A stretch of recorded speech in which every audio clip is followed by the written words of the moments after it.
नमस्कार विद्यार्थी मित्रांनो, मी सौरभ राजेंद्र सोनवणे. आज अगदी काही बेसिक गोष्टींबद्दल आपण माहिती घेणार आहोत. MPSC परीक्षांबद्दलची ही माहिती आहे. परीक्षा कशी असते, तिचा फॉर्मॅट कसा असतो, फॉर्म किती वेळेला भरावे लागतात, त्याच्यानंतर एज लिमिट किती आहे, मग तुमची उंची किती पाहिजे, तुमची छाती फुगवता न फुगवता किती असली पाहिजे, मेल क्रायटेरिया कसा आहे, फिमेल क्रायटेरिया कसा आहे, अगदी एवढं इतकं बेसिक मी आज या संपूर्ण व्हिडिओमध्ये तुम्हाला सगळ्यांना समजावून सांगणार आहे. मी सौरभ सोनवणे, अनअकॅडमीवरती प्लस एज्युकेटर आहे. तुम्ही जर अजूनपर्यंत मला अनअकॅडमीवरती फॉलो केलेलं नसेल, नक्कीच करा. डिस्क्रिप्शन बॉक्समध्ये तुम्हाला याची लिंक भेटेल. चला, आपण MPSC बद्दल आज सगळं काही जाणून घेऊया. सर्वात पहिल्यांदा जे की अगदी बेसिक आहे ते म्हणजे दॅट इज कॉन्स्टिट्यूशनच्या घटनेच्या आर्टिकल 315 मध्ये MPSCची प्रोव्हिजन करण्यात आलेली आहे. UPSCची प्रोव्हिजन पण तिथेच आहे. स्टेट पब्लिक सर्व्हिस कमिशन आणि युनियन पब्लिक सर्व्हिस कमिशन त्याची ही इथे प्रोव्हिजन करण्यात आलेली आहे. याच्यातली जी हायेस्ट एक्झामिनेशन मानली जात असते ती आहे राज्यसेवा एक्झामिनेशन, हायेस्ट एक्झामिनेशन. त्याच्या खालोखाल कंबाईन एक्झामिनेशन असते आणि त्याच्या खालोखाल मग ग्रुप सीच्या काही पोस्ट असतात. अगदी ह्या सर्वांबद्दल मी आत्ताच्या सत्रामध्ये तुम्हाला समजावून सांगतोय.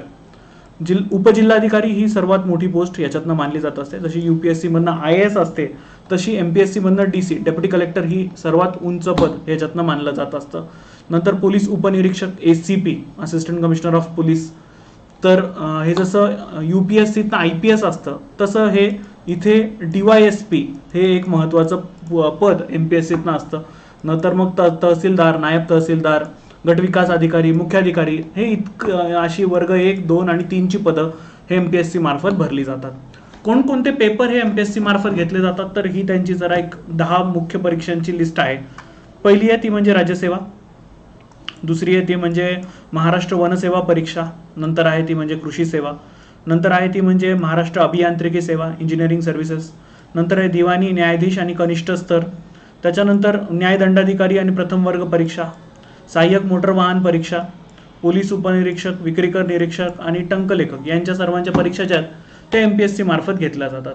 आता साधारण यांना वयाची लिमिट काय, तर ॲटलिस्ट त्या व्यक्तीचं 19 वय हवं. तो असा व्यक्ती राज्यसेवा परीक्षा देऊ शकतोय. आता हे मी खुल्या गटातल्या लोकांना पण सांगतोय आणि ही जे मिनिमम क्रायटेरिया आहे तो सगळ्यांनाच लागू होतोय. आणि खुल्या गटातला जर उमेदवार असाल, खुल्या गटातला म्हणजे ओपन कॅटेगरी, तर अशा विद्यार्थ्यांना वय वर्ष 38 पर्यंत परीक्षा देता येऊ शकते. आणि जर राखीव गट असेल, schedule caste, schedule tribe, SC ST आणि OBC अदर बॅकवर्ड क्लास, मग अशा विद्यार्थ्यांना वयाची जी अट आहे ती वयाची अट 43 पर्यंत आहे. याच्यात परीक्षा किती वेळेला द्यायच्या याचे लिमिटेशन्स नाही आहे. परीक्षा किती वेळेला द्यायच्या याचं बंधन नाही आहे याच्यामध्ये. तुम्ही वयोमर्यादा जोपर्यंत आहे तोपर्यंत तुम्ही कितीही अटेम्प्ट देऊ शकतात. UPSCला मात्र तसं नाही आहे. UPSCला तुम्हाला दॅट इज अटेम्प्टचे लिमिट्स आहे, पण MPSCला तुम्हाला अटेम्प्टचे लिमिट्स नाही आहे. आता साधारण हा काही क्रायटेरिया आहे जो की आपल्या नोटिफिकेशनमध्ये दिला जातो. किमान वय हे 19 हवं असतं. जर तो खेळाडू असेल तर त्याच्यासाठी अमागास वर्ग असेल तर 43 आणि मागास वर्ग असेल तरी 43. अमागास म्हणजे याच्यामध्ये आता ओपन कॅटेगरी आपण बोलतो बरं का रे दोस्तांनो. माजी सैनिक म्हणजे एक सर्व्हिसमन जर समजा असतील ते लोक, तर वय वर्ष 43. आणीबाणी किंवा अल्पसेवा अधिकारी जर ते असतील तर त्यांच्यासाठी पण हे दॅट इज, जर तुम्ही ओपन कॅटेगरीतनं असाल तर मग 43 आणि मागास वर्ग असाल तर मग 48 पर्यंत तुम्ही परीक्षा देऊ शकाल. दिव्यांग, फिजिकली हँडिकॅप असाल तर 45 पर्यंत, अनाथ असाल तर 43 पर्यंत. इतर कॅटेगरीमध्ये आता जर तुम्ही बघाल तर मग ते कमीत कमी वय आणि जास्तीत जास्त वय तर ते कमीत कमी 19 आणि जास्तीत जास्त जर अमागास असाल ओपन कॅटेगरी तर 38 आणि मागासवर्गीय असाल SC ST OBC तर मग ते दॅट इज तुम्ही 43 पर्यंत ही परीक्षा देऊ शकता आहात. नेक्स्ट, आता काही महत्त्वाचं आहे जे तुम्हाला माहितीच पाहिजे. तुम्हाला जर MPSC परीक्षा द्यायची असेल तर तुम्हाला महाराष्ट्राचा अधिवास डोमिसाईल सर्टिफिकेट हे तुमच्याकडे असलंच पाहिजे. शिवाय राज्यसेवा परीक्षा आणि इतर या परीक्षा या मराठी आणि इंग्रजी भाषेतनं देता येतात. पण उमेदवाराला मराठीचं ज्ञान असणं गरजेचंच आहे, कारण मराठीचा एक वेगळा पेपर त्याच्यासाठी हा आयोग घेतच.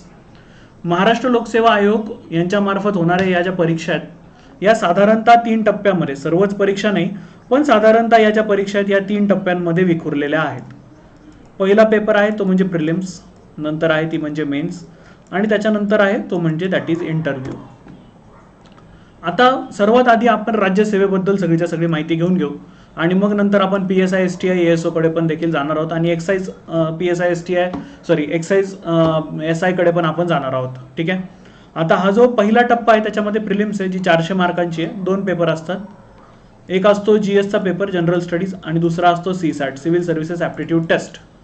400 मार्कांचा आहे हा टोटल. 200 मार्कांचं GS आणि 200 मार्कांचं CSAT असं. दुसरा टप्पा मेन्सची परीक्षा आहे टोटल 800 मार्कांची आणि तिसरा टप्पा इंटरव्ह्यू आहे 100 मार्कांचा. आता ह्याच्यामध्ये जर समजा तुम्ही DYSP पदासाठी जात असाल तर तुमची उंची ह्या काही गोष्टींमध्ये अनिवार्य आहे ती, तर तुम्हाला ते गोष्टी पाळाव्याच लागतील. तुमची उंची ॲटलिस्ट 165 सेंटीमीटर असणं गरजेचं आहे. महिला उमेदवारांसाठी ती 157 ही गरजेची आहे. छाती न फुगवता इथे तुम्ही 84 असली पाहिजे आणि फुगवल्यानंतर मग ते दॅट इज 5 सेंटीमीटर वाढली पाहिजे. नेक्स्ट हे क्रायटेरिया मेल साठी मी तुम्हाला सांगतोय. अधीक्षक राज्य उत्पादन शुल्क यांच्यासाठी जी उंची आहे ती 162 सेंटीमीटर आहे. त्याच्यानंतर उपाधीक्षक राज्य उत्पादन शुल्क हे पण दॅट इज सेम क्रायटेरियामध्ये दोघांना गणलं जात असतं. सहाय्यक प्रादेशिक ही ARTOची पोस्ट आहे दोस्तांनो. ह्याच्यामध्ये सुद्धा उंची जी आहे ती 163 पाहिजे आणि छाती ही दॅट इज न फुगवता 79 सेंटीमीटरपर्यंत पाहिजे आहे. ओके, हे झालं दॅट इज अगदी राज्यसेवेबद्दलचं काही बेसिक्स. आता कंबाईनबद्दल आपण इन्फॉर्मेशन घेऊया. कंबाईन म्हणजे संयुक्त पूर्व परीक्षा. संयुक्त पूर्व ही 3 गोष्टींसाठीची असते. याच्यामध्ये सर्वात पहिली गोष्ट येते ती म्हणजे that is PSI STI ASO. Second येतं ते म्हणजे excise sub inspector, tax assistant आणि क्लरिकल टायपिस्ट. नंतर इंजिनिअरिंगची पण कंबाईन एक्झामिनेशन होती. सिव्हिल, मेकॅनिकल आणि इलेक्ट्रिकल इंजिनिअरिंग यांच्यासाठीची ती परीक्षा असते. आता आधी आपण PSI STI ASO बद्दल जाणून घेऊया. Police sub inspector, sales tax inspector आणि मंत्रालयामधले असिस्टंट्स यांच्याबद्दल आपण जाणून घेऊया. सगळ्यात पहिलं तर ते म्हणजे यांच्या सर्वांच्या प्रिलिम्सचा एकच पेपर असतो आणि तो एकत्र असतो. PSI STI ASO यांचा जो प्रिलिम्सचा पेपर आहे तो एकत्रच असतो. मेन्सला यांना 2 पेपर असतात, पेपर 1 आणि पेपर 2. पेपर 2 फक्त हा तिघी कॅटेगरीजसाठी वेगवेगळा असतो. बाकी पेपर 1 हा सारखाच आहे. केवळ PSI साठी म्हणजे आता या तिघांमध्ये PSI STI ASO फक्त PSI साठी 100 गुणांची शारीरिक आणि 40 गुणांची मुलाखत असते.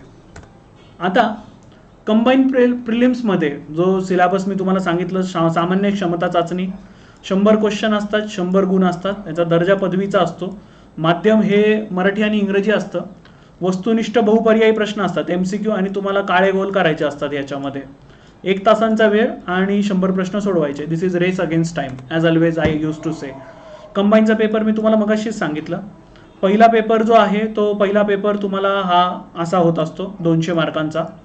याच्यामध्ये प्रश्नांची संख्या ही 100 आहे.